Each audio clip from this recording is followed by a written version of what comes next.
ರುಚಿಕರವಾದ mutton curry ಮಾಡೋದು ಹೇಗೆ ಅಂತ ಹೇಳ್ತಾ ಇದ್ದೀನಿ. ಅದು ಕುಕ್ಕರಲ್ಲಿ 10 ನಿಮಿಷದಲ್ಲಿ ಮಾಡ್ಬೋದು. ಅದಕ್ಕೆ ಏನೇನು ಬೇಕು ಅಂತ ನೋಡೋಣ.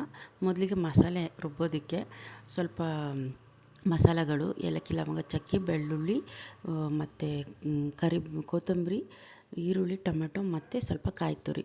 ಮೊದಲು ಕುಕ್ಕರಲ್ಲಿ ಸ್ವಲ್ಪ ಎಣ್ಣೆ ಹಾಕಿ ಮಸಾಲೆ ಐಟಮ್ ಹಾಕಿ, ನೆಕ್ಸ್ಟ್ ಈರುಳ್ಳಿ ಹಾಕಿ ಕರ್ರಾಗಬೇಕು ಅನ್ನೋ ರೀತಿ ಏನೂ ಇಲ್ಲ, ಸ್ವಲ್ಪ ಎಣ್ಣೆಯಲ್ಲಿ ಬಾಡಿಸ್ಕೊಳ್ಳಿ. ಆಮೇಲೆ ನೀವು ತೆಂಗಿನಕಾಯಿನ ಹಾಕಿ, ಆಮೇಲೆ ಕೊತ್ತಂಬರಿ ಮತ್ತು ಟೊಮೆಟೊ ಒಂದು 3-4 ನಿಮಿಷ ಇಲ್ಲ 2 ನಿಮಿಷ ಚೆನ್ನಾಗಿ ಈ ರೀತಿ ರೋಸ್ಟ್ ಮಾಡ್ಕೊಳ್ಳಿ. ರೋಸ್ಟ್ ಮಾಡ್ಕೊಂಡಿರೋದನ್ನ ಒಂದು ಜಾರಲ್ಲಿ ತೆಗ್ದಿಡಿ. ಮಟನ್ ಬೇಯೋದಕ್ಕೆ ಟೈಮ್ ಬೇಕು, ಬಟ್ ಮೆಥಡ್ ಈಸಿಯಲ್ಲಿ ನೀವು ಮಾಡ್ಕೋಬೋದು. 10 ಭಾಳ ಅಂದರೆ ಒಂದು 15 ನಿಮಿಷದಲ್ಲಿ ನಿಮಗೆ ಮಟನ್ ಕರಿ ರೆಡಿ ಆಗುತ್ತೆ. ಇದನ್ನು ನಾನು ಅರ್ಧ ಕೆಜಿ ಮಟನ್ ತೊಗೊಂಡಿದ್ದೀನಿ.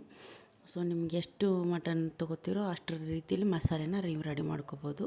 ನಾನೀಗ ಅದೇ ಕುಕ್ಕರಲ್ಲಿ ಸ್ವಲ್ಪ ಎಣ್ಣೆ ಹಾಕ್ಬಿಟ್ಟು, ಸ್ವಲ್ಪ ಮಟನ್ ವಾಸನೆ ಹೋಗೋದಕ್ಕೆ ನಾನು ಮೊದಲಿಗೆ ಕಸ್ತೂರಿ ಮೇಥಿನ ಚೆನ್ನಾಗಿ ಪುಡಿ ಮಾಡಿ ಎಣ್ಣೆಲಿ ಬಾಡಿಸ್ಕೊತೀನಿ. ಅದ್ರ ಘಮ ತುಂಬಾ ಚೆನ್ನಾಗಿರುತ್ತೆ.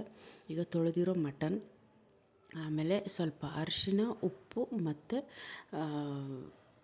ಶುಂಠಿ ಬೆಳ್ಳುಳ್ಳಿ ಪೇಸ್ಟ್ ಹಾಕ್ತಾಯಿದ್ದೀನಿ. ಶುಂಠಿ ಬೆಳ್ಳುಳ್ಳಿ ಪೇಸ್ಟ್ ಸ್ವಲ್ಪ ಹಾಕಿ, ಬಿಸಿಲಿಗೆ ಲೈಟಾಗಿ ಸ್ವಲ್ಪ ಮಸಾಲ ಐಟಮ್ಗಳಾಕಿ, ಯಾವುದೇ ರೀತಿ ಆ ಪೌಡರ್ ಈ ಪೌಡರ್ ಹಾಕೋದಿಲ್ಲ ನಾನು.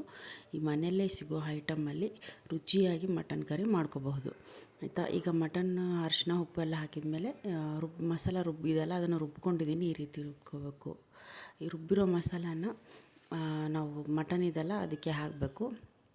ನಿಮಗೆ ಬೇಕಿದ್ದರೆ ಸ್ವಲ್ಪ ಉಪ್ಪು ಹಾಕ್ಕೊಳ್ಳಿ, ರುಚಿ ನೋಡಿಕೊಂಡು ಉಪ್ಪು ಹಾಕ್ಕೊಳ್ಳಿ. ನಾನು ಸ್ವಲ್ಪ ಉಪ್ಪು ಹಾಕಿದ್ನಲ್ಲ, ಅದಕ್ಕೆ ನಾನು ಹಾಕಿಲ್ಲ. ಉಪ್ಪು ಕರೆಕ್ಟಾಗೇ ಇತ್ತು. ಸೊ ಈಗ ಸ್ವಲ್ಪ ಉಪ್ಪು ಹಾಕಿ ಚೆನ್ನಾಗಿ ಮಸಾಲೆ ಇದೆಲ್ಲ ವಾಸನೆ ಇರೋದಿಲ್ಲ ಆದಷ್ಟು, ಯಾಕಂದರೆ ನಾವು ಎಣ್ಣೆಲಿ ಬಾಡಿಸ್ಕೊಂಡಿರ್ತೀವಲ್ಲ, ವಾಸನೆ ಇರೋದಿಲ್ಲ. ಈಗ ನಾನು ಇದಕ್ಕೆ ಮಸಾಲೆ ಖಾರ ಯೂಸ್ ಮಾಡ್ತಾಯಿದ್ದೀನಿ. ನಮ್ಮಲ್ಲಿ ಮಸಾಲೆ ಖಾರ ಸಿಗುತ್ತೆ, ಅದನ್ನು 1-2 ಸ್ಪೂನ್ ಹಾಕಿ 3 ವಿಷಲ್ ಊದಿಸಿದೆ. Mutton curry ready. ಇದನ್ನು ಟ್ರೈ ಮಾಡಿ, ಹಾಗೆ ನನ್ನ ಪೇಜ್ನ ಫಾಲೋ ಮಾಡಿ.